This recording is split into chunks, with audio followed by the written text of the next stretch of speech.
Sign up to the SBR Network and use your free daily bet points to earn real-world prizes. Click on the page and start winning now.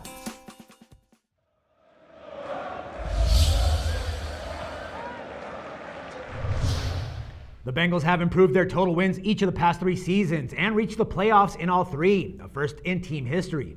Yet 2014 feels like a fork in the road year for the franchise. Books set the Bengals at a total of 9.5 wins for the season. On paper, the 2013 season looks like a huge success. The Bengals won the AFC North for the first time since 2009, and they looked like a major Super Bowl threat entering the postseason. After losing games at Miami and Baltimore in weeks 9 and 10, the Bengals lost just once more.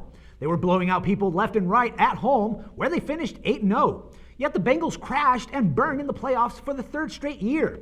The pressure's on Coach Marvin Lewis and especially Andy Dalton, so keep an eye on whether the Bengals take a quarterback somewhat early in the 2014 draft. That can signal if they believe in Dalton for a long term or not.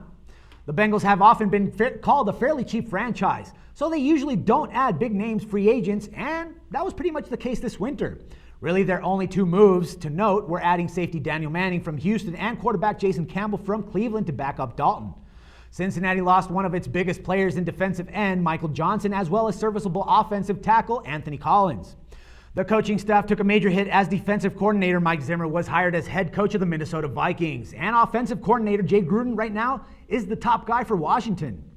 Cincinnati promoted longtime assistant Paul Guttner to replace Zimmer, who was very highly respected around the NFL. The Bengals defense finished in the top 10 of the NFL 4 of the past 5 years under Zimmer, so Guttner has some pretty big shoes to fill.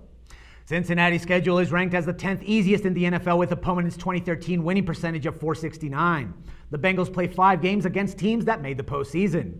Cincinnati's toughest 4-game stretch is out of the bye, which is coming in at week 4, with games against playoff teams the New England Patriots, Carolina Panthers, and Indianapolis Colts, and finishing off with the Baltimore Ravens before playing once again the other 2 AFC North teams. Cincinnati beat both the Patriots and Colts last year, but those games were at home. Weeks 9 and 10 should be home wins for the Bengals, as they will be solid favorites at sportsbooks against the Browns and the Jaguars. Both Houston and Tampa Bay struggled in 2013, so those aren't actually daunting road games. The division no doubt will be decided in December, with Cincinnati playing 3 AFC North games.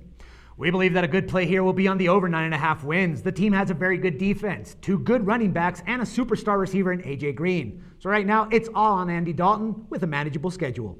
For SBR Forums The Vig, this is Dax Floyd.